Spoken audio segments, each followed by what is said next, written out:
Olá, estou de volta, professor Emerson, para trabalhar língua portuguesa com vocês da primeira série. Antes de iniciar a nossa aula, vou dar aquele recado novamente. Eu sei que vocês já sabem, mas não custa a gente ficar lembrando. Não esqueçam de entrar no Class, fazer a atividade que está postada ali, para você, além de aumentar o seu conhecimento, também garantir a sua presença.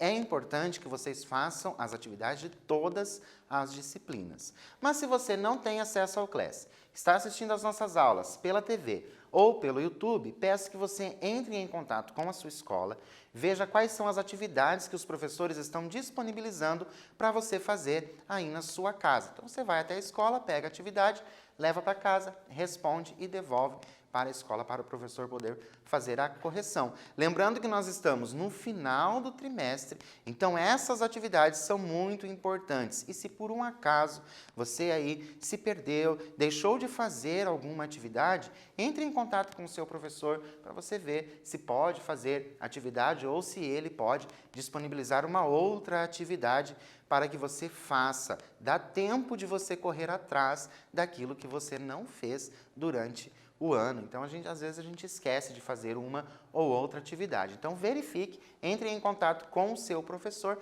e veja se está tudo ok. Por quê? Porque nós estamos terminando o trimestre. Dado o nosso recado, vamos aos nossos objetivos.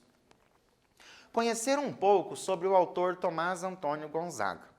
Estão lembrados que na aula anterior nós falamos do autor Cláudio Manuel da Costa? Então, agora a gente vai para um outro autor chamado Tomás Antônio Gonzaga.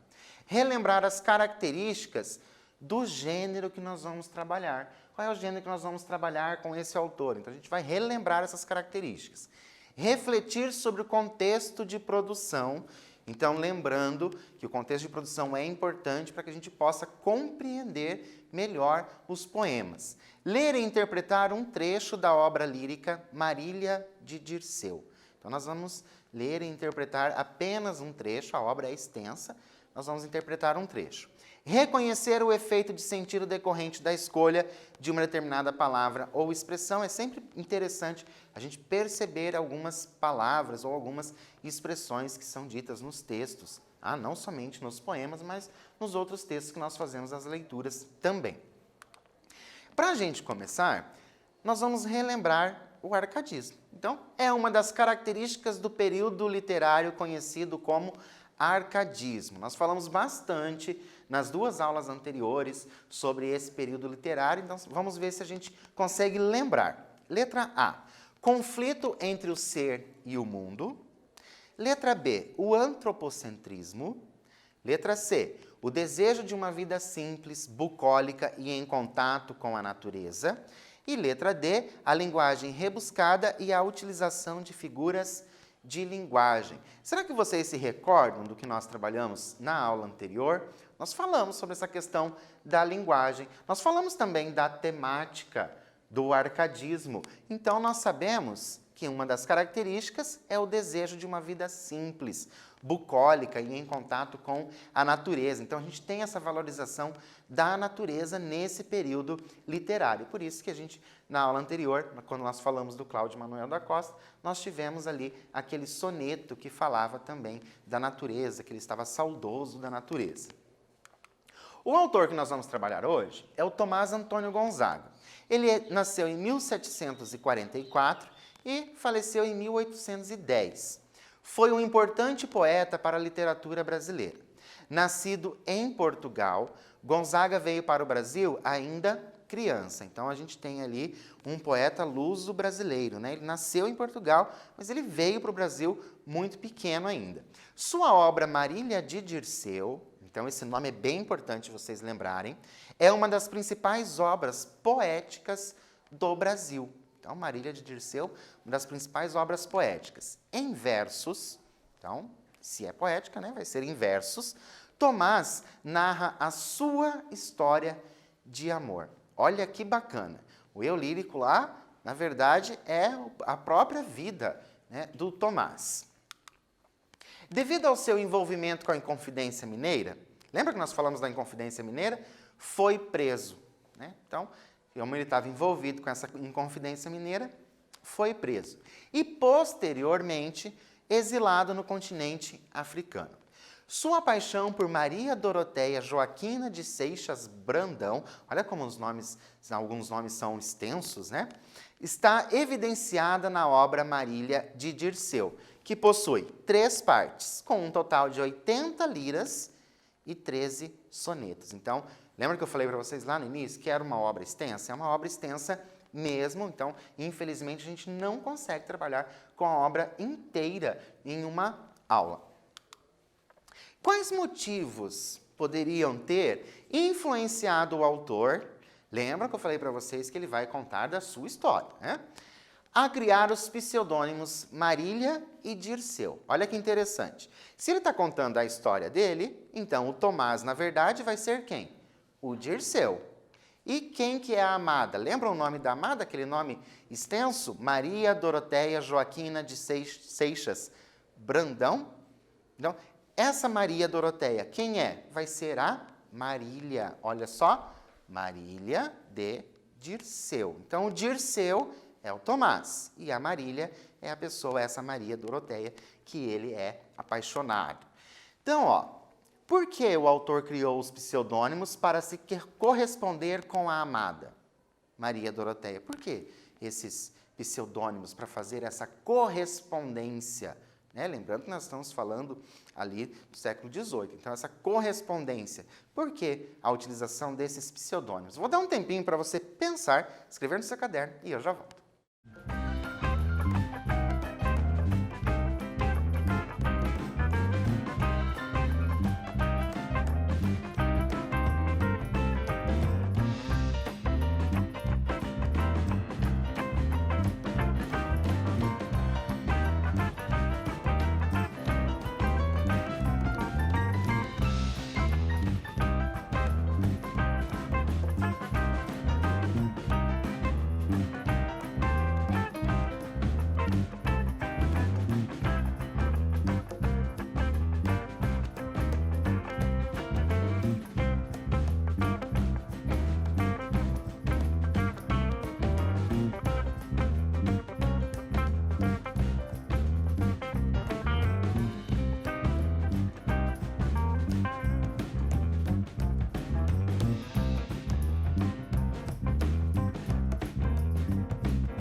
Então, conseguiram pensar a esse respeito? Por que a criação desses pseudônimos? Por que você criaria um pseudônimo para se corresponder com a pessoa que você gosta? Por que você faria isso? Claro que se trata de uma resposta pessoal e essas respostas pessoais ela tem muito relação com aquilo que você já leu, com aquilo que você já viu, né? Tanto em livros, com aquilo que você assistiu em alguns filmes, algumas séries, então a sua criatividade vai aumentando. Mas eu trouxe para vocês que, olha, Tomás era bem mais velho que Maria Doroteia.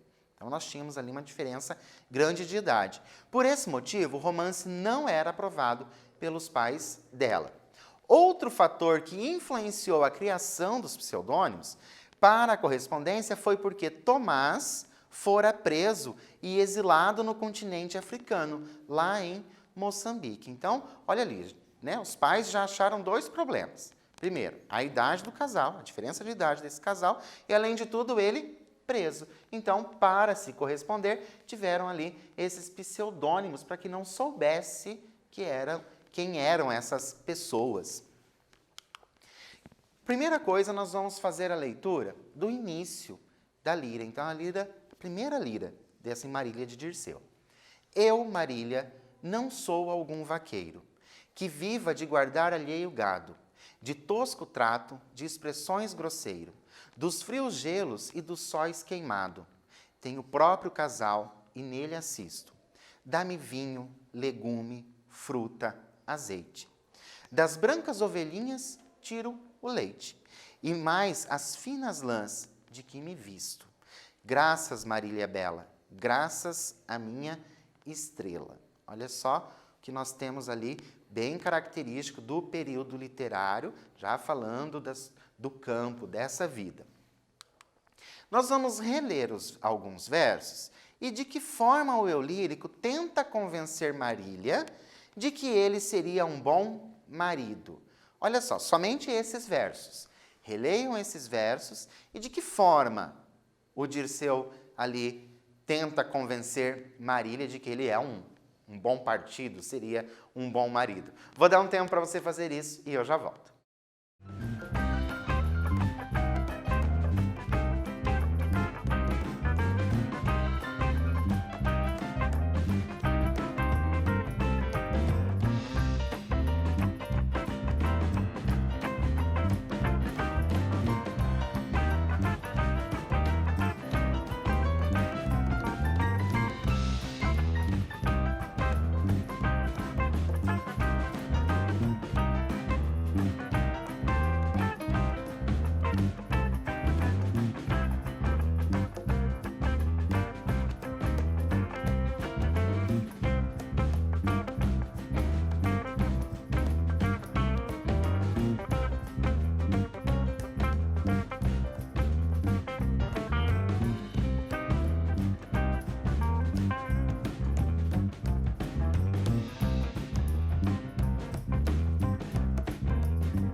Então, conseguiram pensar aí de que forma ele faz isso? Vamos reler?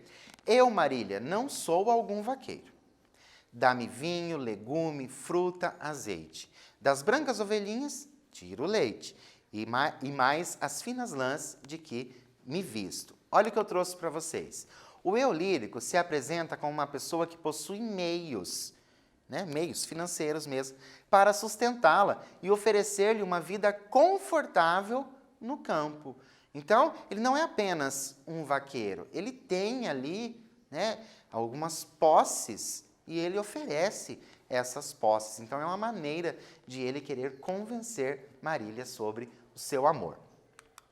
E continuando, eu vi o meu semblante numa fonte, dos anos ainda não está cortado.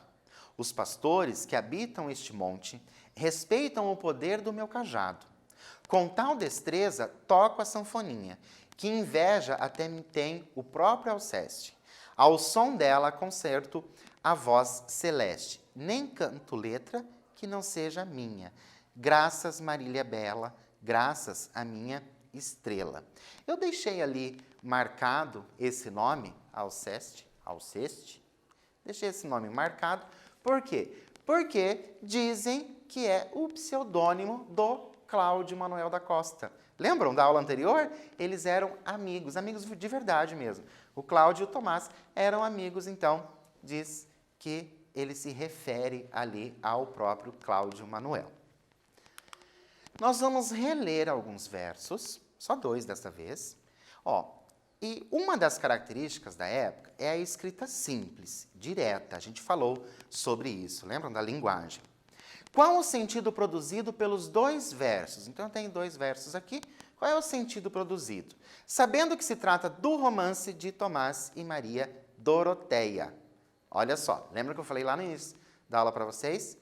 Marília de Dirceu é o romance ali de Tomás e Doroteia, as pessoas reais. Então, vou dar um tempo para você reler os versos, pensar sobre essa questão e eu já volto.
Então, continuando, nós temos aqui. Eu vi o meu semblante numa fonte. Dos anos ainda não está cortado. Será que vocês conseguiram responder a questão? Trouxe para vocês que, é possível compreender que Dirceu é o eu lírico, certo? Procura justificar a diferença de idade. Lembra que nós falamos da diferença de idade dos 2? Que o Tomás era bem mais velho? Entre os 2 e argumenta que ele ainda não está marcado pelo tempo. Olha só, eu vi o meu semblante numa fonte. Então, como se ele estivesse olhando na fonte. Dos anos ainda não está cortado. O que não está cortado? O semblante. É o semblante que não está cortado. Então, ou seja, marcado ali por muitas rugas, né? Lembrando que eles têm idades bem diferentes. Continuando. Depois de nos ferir a mão da morte, ou seja, neste monte ou noutra serra, nossos corpos terão a sorte de consumir os 2 a mesma terra. Na campa, rodeada de ciprestes, lerão estas palavras os pastores. Quem quiser ser feliz nos seus amores, siga os exemplos que nos deram estes. Graças, Marília Bela, graças à minha estrela. Olha que bonito que é o final dessa primeira lira. E lembrando, eu não sei se vocês perceberam, mas esses trechos que eu trouxe para vocês, eles se encerram com graças, Marília Bela. Graças à minha estrela. Então, ele faz como se fosse um refrão. Ele vai repetindo, certo? Esses versos. Qual é a promessa que fica subentendida nos versos? Então, vocês vão reler os versos e pensar qual é a promessa que a gente consegue perceber ali que está sendo feita pelo eu lírico. Vou dar um tempo para você reler os versos, escrever no seu caderno e eu já volto.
Então, conseguiram perceber essa promessa? Vamos reler? Depois de nos ferir a mão da morte, ou seja, neste monte ou noutra serra, nossos corpos terão a sorte de consumir os dois a mesma terra. Então a gente subentende o quê? Compreende-se que o eu lírico faz a promessa de que o amor dos dois será até o fim dos dias, né? Porque ele fala aqui da morte. E que mesmo a morte não os separará, não vai separá-los. Por quê? Pois estarão unidos na mesma terra. Então essa é a promessa desse amor praticamente eterno. Eles vão viver juntos e mesmo depois da morte, eles vão compartilhar da mesma terra. O que nós vimos na aula de hoje? Olha só. Conhecemos um pouco sobre o autor Tomás Antônio Gonzaga. Nós vimos algumas coisas desse Tomás Antônio Gonzaga. Nós pensamos nesse contexto de produção, lembra? Em Confidência Mineira, nós estamos falando do período literário nesta época. Lemos e interpretamos um trecho da obra Marília de Dirceu. Lembrando que Marília de Dirceu ali traz a verdadeira história do amor de Tomás e Maria Doroteia. Reconhecemos no texto características do contexto de produção, então a gente sabe que eles estavam separados, então foram fazendo as promessas. Identificamos as características do período literário arcadismo, uma delas, a linguagem simples que trouxe. E depois, falando ali da vida do campo. Lá no início a gente falou sobre isso. Deixo para vocês, então, para vocês conhecerem o livro chamado Marília de Dirceu e Cartas Chilenas, que é uma outra obra, também esse Cartas Chilenas, e o escritas.org, para você achar aí o Marília de Dirceu, o todamatéria.com.br e lá no site Domínio Público, você tem a obra completa do Marília de Dirceu. É uma história, uma narrativa de amor ali feita em versos, então é bem interessante. Por hoje eu fico por aqui e convido vocês a não perderem a nossa próxima aula, que será ao vivo. Por hoje eu fico aqui e até mais.